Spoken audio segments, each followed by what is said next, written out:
Whatever possessed you to go run into the paddy like that? The Marine. How do you mean? He's a Marine. I'll take care of him.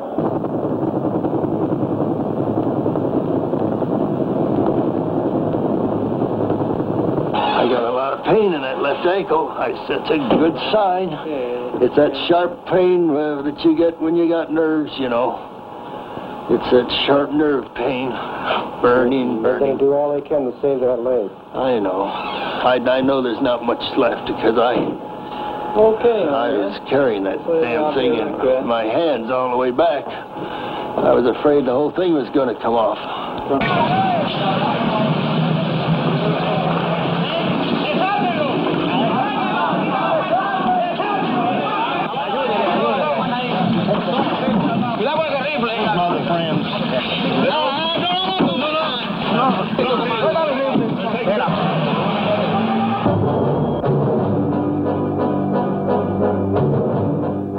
For these Marines, 1965 was a year like no other in history. For the first time, Fleet Marine forces were committed to combat in both hemispheres at once.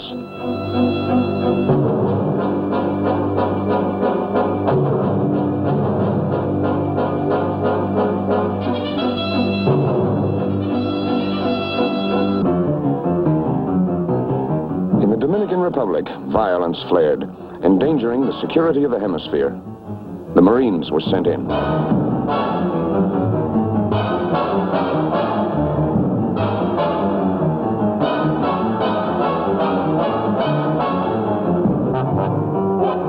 And in Vietnam, growing communist aggression was answered with the commitment of battle-ready Marines from the Pacific Fleet.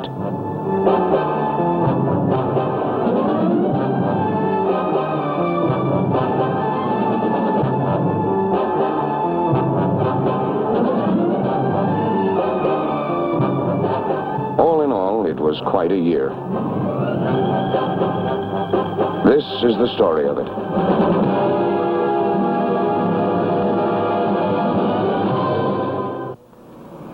The Caribbean in April.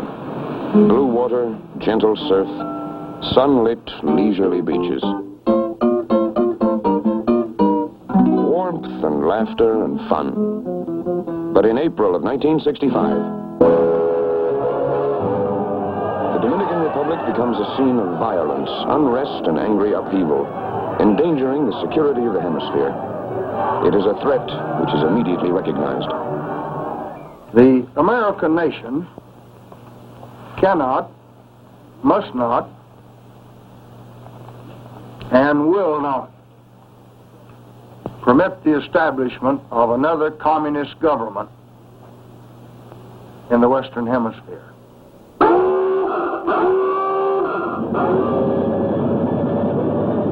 On April 28th, word comes to the carrier Boxer that help is needed in Santo Domingo.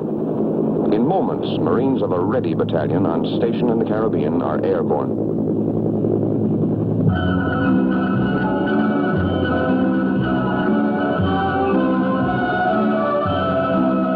Like two other such ready battalions on board ships in the Mediterranean and in the Far East, the unit from the Boxer is able to react literally on a minute's notice.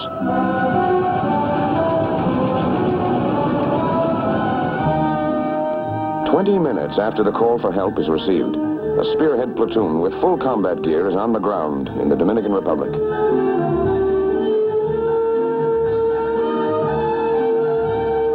Quickly, the platoon sets up a defense perimeter to assure the safety of the American embassy and of civilians who have taken refuge in the Ambassador Hotel.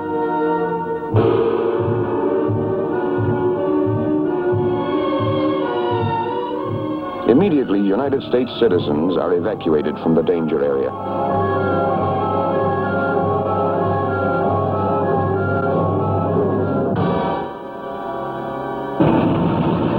As the situation in Domingo grows worse, the company follows the platoon ashore. And the company is soon joined by the rest of the battalion.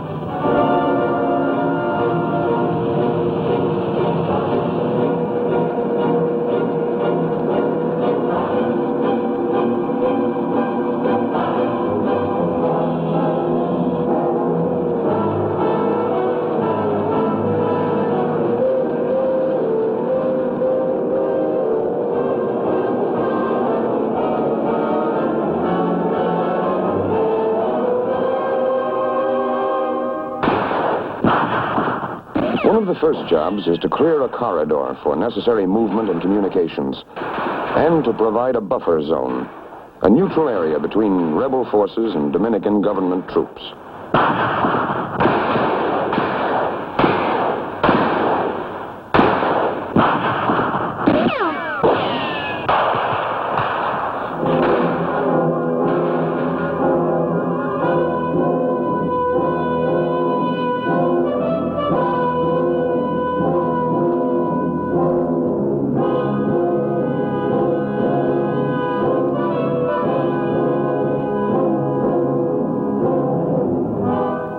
Within the neutral corridor, once it is established, the situation becomes fairly stable.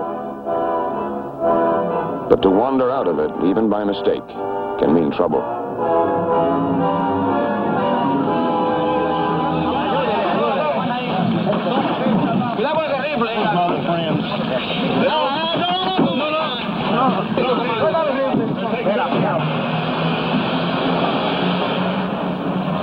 Of 4 Marines whose Jeep wandered out of the corridor, 2 are on their way to medical aid. The other 2 are in less friendly hands. But an angry Marine who's just seen a couple of his buddies hurt does not make the most cooperative prisoner. They claim by the radio they took the wrong way, but they were 7 blocks away from the international line. They were on the way to the airport 7 blocks away from the line. We made a wrong turn. We got up halfway up the street. Your people started shooting at us. You hit one of our men. You almost destroyed one of our vehicles. We will treat you as a prisoner and we'll give you all the guarantee, but you better take it easy. Don't be so arrogant. We will not tolerate it. You come to the United States. You can tell your way around just like that?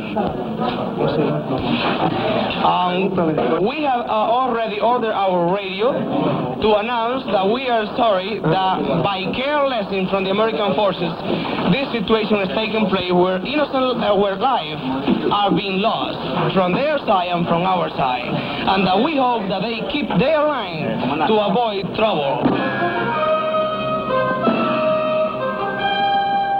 Snipers are a constant problem, but Marines manage to keep their sense of humor. There was this one guy. He couldn't hit anything. Every afternoon, he'd fire a few rounds down our way, and, you know, we'd stay in cover more or less, but he never came close to anybody. We let him alone. I mean, if we cleaned him out, they might have put somebody in there who could shoot.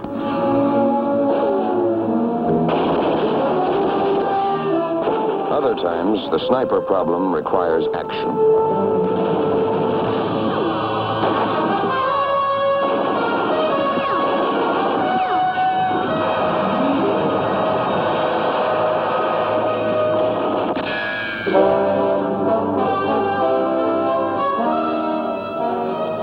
As things settle down, the job becomes one of maintaining security. This means, among other things, a constant and careful search of all civilian traffic through the neutral corridor.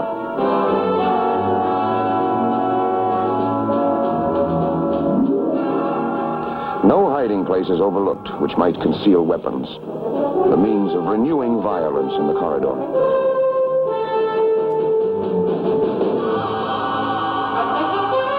So the Marines remain in Santo Domingo, ready to stay until the danger is past and order fully restored. Lieutenant Kelly, you can start infiltrating your people down. Did you, sir? Start infiltrating your people down. Your people down here in front of me now.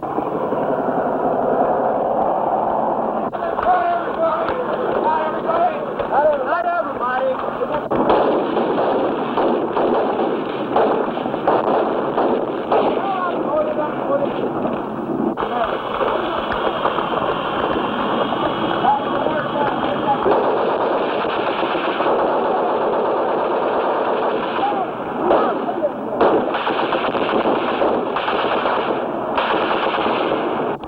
Firing this machine gun. Golf 1, this is Golf 6, over. I want more. That was good. He put it right in. I want more over there. Vietnam. A wounded Marine is rescued under heavy enemy fire. His buddy is questioned. Whatever possessed you to go running off into the paddy like that? The Marine. How do you mean? He's a Marine. I'll take care of him. Get the big You took out your weapon with you? I took my 45. Were you not? Weren't you scared? A little bit after I got out there. Combat is never easy, but in Vietnam it is especially hard. One big reason, the terrain. Rice paddies with mud boot-top deep or worse. Streams crisscrossing the paddies and valleys.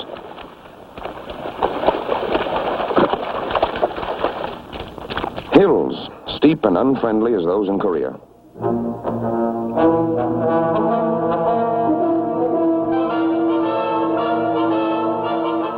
Desert-like areas where temperatures hit 130 in the shade, and there isn't any shade. And tropic jungle, hot, steaming, hostile as any of the Marines faced in the Pacific during World War II. A prime answer to the near impassability of Vietnamese terrain is the helicopter. Beneath the staccato slap of rotor blades, Marines can move swiftly to wherever the Viet Cong are reported and arrive fresh and ready to function.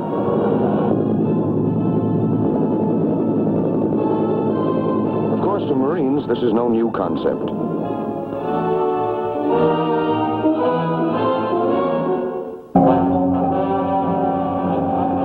It was in the early 1950s that for the first time, a copter assault was used to take ground in a combat zone. The place, a hilltop in Korea. Combat troops were landed. So were full supplies for their assault. Though it had never been tried before, it had been carefully worked out in advance. The operation was successful.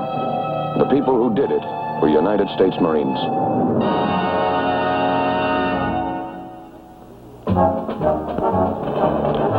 At Chu Lai in the mid-1960s, Navy Seabees clear the way for another Marine Corps innovation, which sees its first combat use in Vietnam.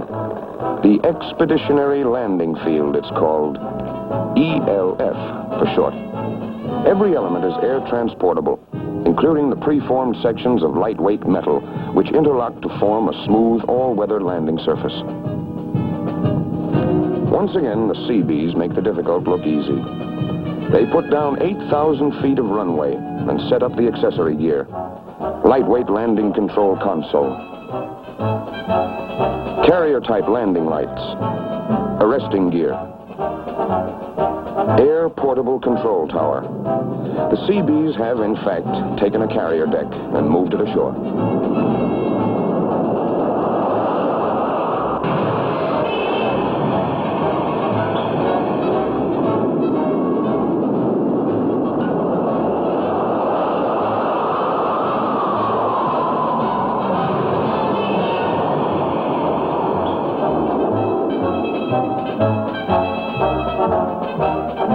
The first Skyhawk jets to arrive are quickly readied for action.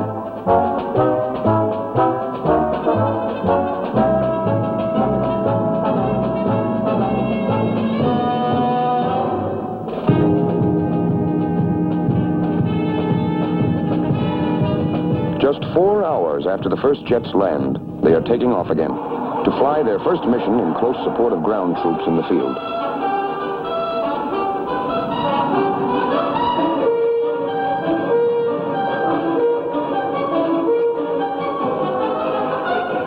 The forward air controller with the ground forces is a combat pilot himself. Talking directly to the jets, he pinpoints targets for them.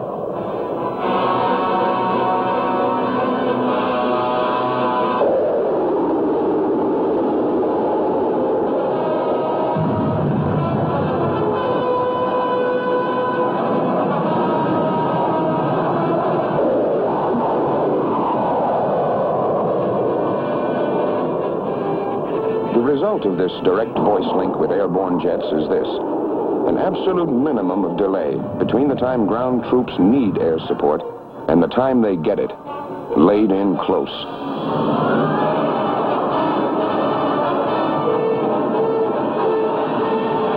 The combat success of the Expeditionary Landing Field is another index of Marine Corps mobility. In a matter of days, the landing strip, control tower, arresting gear, the whole works, could be taken apart and airlifted to another location. For now, however, it's working just fine here at Chu Lai. Elsewhere, on high ground above the huge air base at Da Nang, Marines man the deadly Hawk anti-aircraft missiles. Enemy air has not yet been a problem in Vietnam, but should it come, the Hawks are waiting. Below, on the field at Da Nang itself, the business of delivering destruction to the Viet Cong in the paddies and jungles is a round-the-clock job. Marine Phantom jets are doing a big part of that job. And it is this kind of weapons system, this complexity and sophistication of striking power, which leads observers to use the term the new breed in speaking of today's Marine.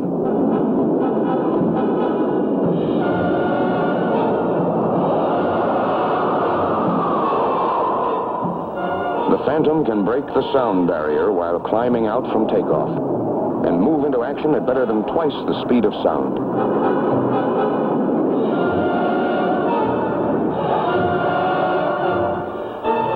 The armament that they can deliver offers wide flexibility, too, ranging from bombs and 20mm cannon to rockets and bullpup missiles.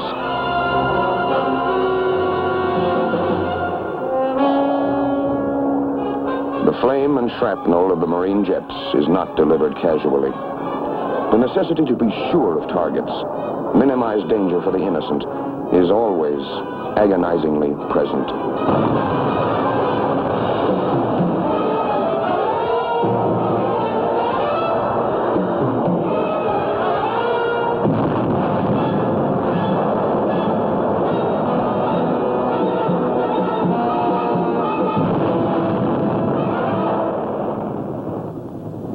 For some, the price of humane hesitancy comes high, like this Marine colonel, hit while controlling jet air support from a low-flying copter.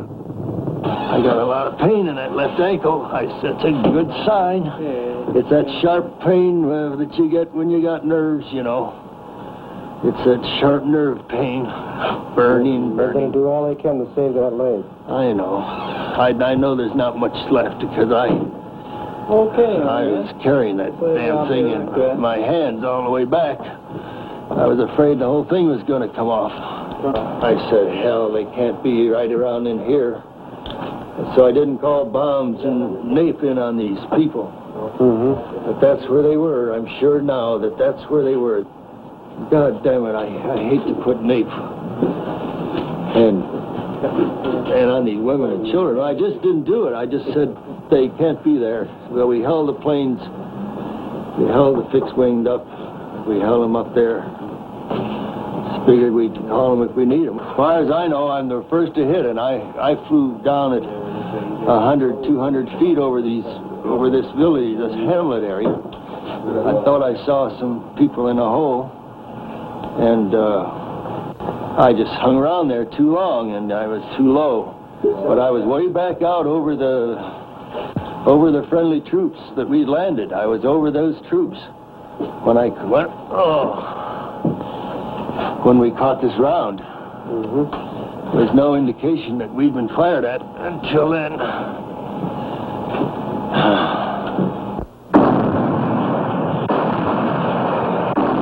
Since all their operations are in coastal areas, the support of naval gunfire is something the Marines in Vietnam can always count on.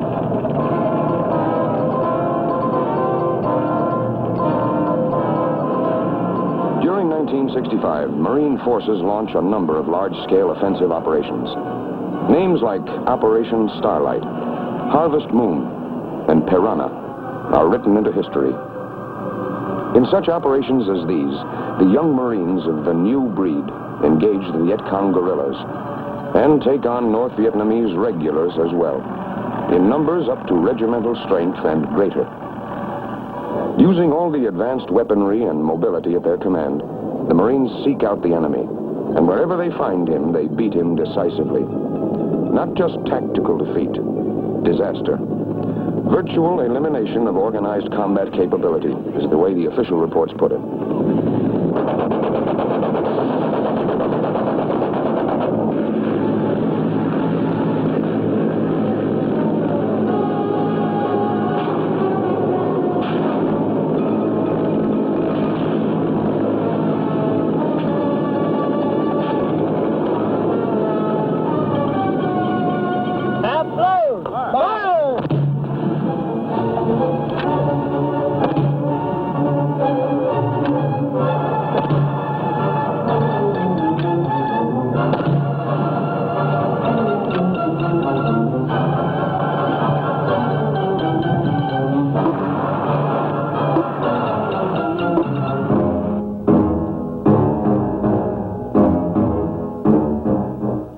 In their first major trial by fire, youngsters who were too young even to read about Korea worked with a cool professional skill that leads one old-timer to remark, "Well, they're young Marines. They're just as good Marines today as they were 15 years ago, and possibly a lot better as far as intelligence and their capabilities are concerned. They're real fine as far as I'm concerned."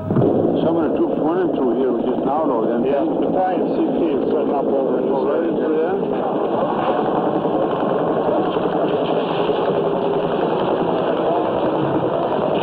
We got a 360 here, and we're pulling out just as soon as we get underway.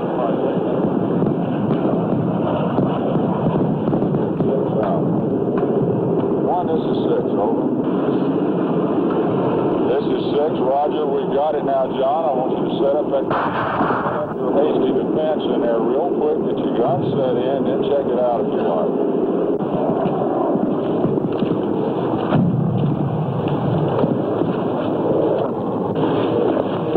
Okay, we're going to put it down now, man. Okay. Go on my left side. Seeing supply. All right. Stay like so. Jerry? Manny? Is it paying a lot, Manny? Give us a shot of more. Need some help over here. I'll give you a hand.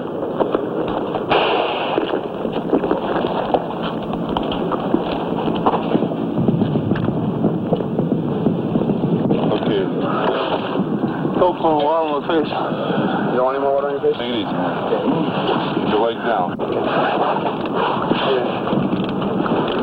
Go back. All the way up there.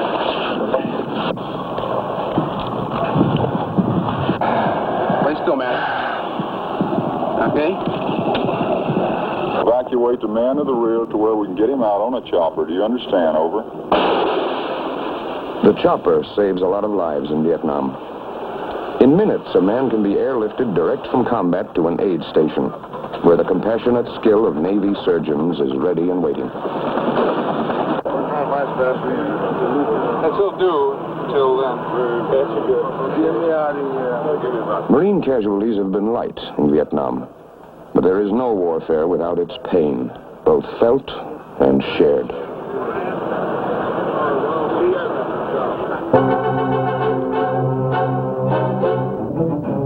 Marines in Vietnam learn fast to take nothing at face value. Far too often, beneath the outer appearance of a harmless civilian, there is the familiar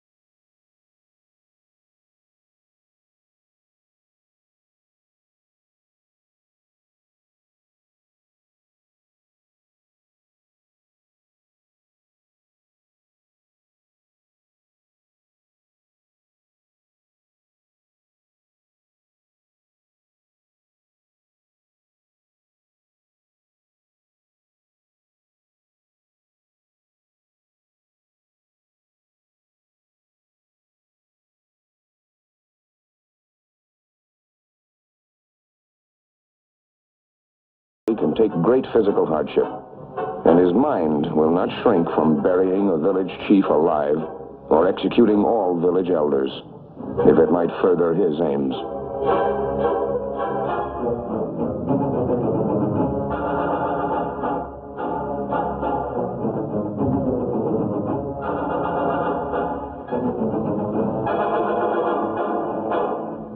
Hard as he is, however, the Viet Cong is no Superman. He can be beaten on his own ground and beaten badly. In operations like Starlight and Harvest Moon and Piranha, the Marines have demonstrated this beyond anyone's doubting, including the Viet Cong.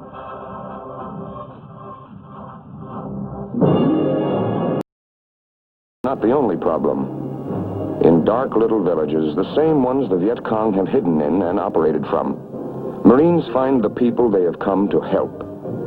People who have lived for too long in fear. Well, the Vietnamese are a wonderful people as far as I'm concerned, and they need help, and we're a strong nation, and we can give them help, and they've asked for the help, so we're here. Well, I've always had the feeling that if we could get the feeling across to the people of Vietnam that the people of the United States were behind them and wanted them to be free, to have the things that they had been denied for so many years, that we could possibly bring peace to these people. 10 years from now, these people are going to forget the bullets and the shot and the shells and everything else, but they're going to remember this if they don't remember anything else. And I think if we're going to win this war, that we're going to do it here before we'll do it on the battlefield. That's the only way we can win it. The people who live out in the rice country, their standard of living is very low by our standards. They have very few comforts. They live from rice crop to rice crop.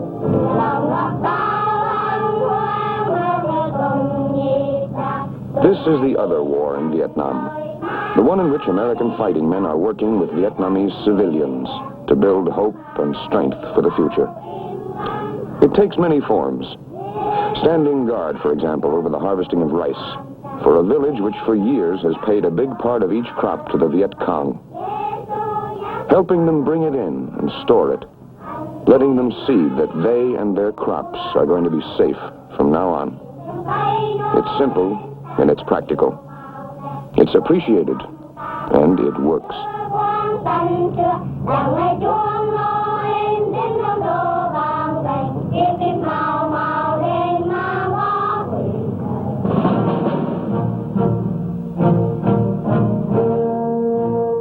In another village, Navy doctors and corpsmen serving with the Marine Corps will be found helping the people fight a war against sickness.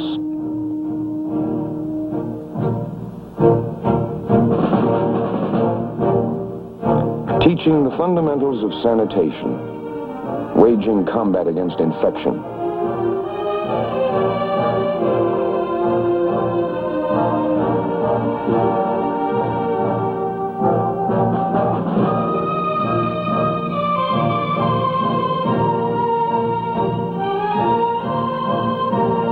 Bringing smiles to faces that for too long have reflected only fear and despair. We was out in the village below us here, giving out Christmas things that people from the States sent over, and we want to let everyone know back home that the kids they really need a lot, and believe me, they really enjoy everything they get.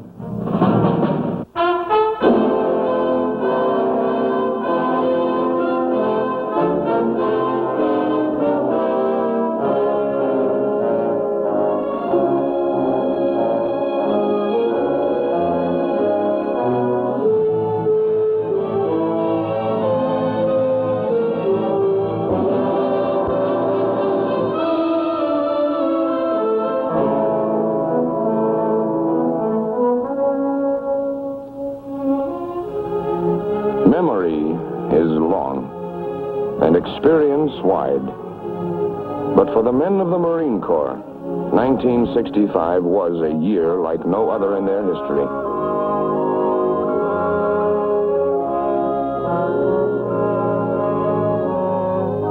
This has been part of the story of it.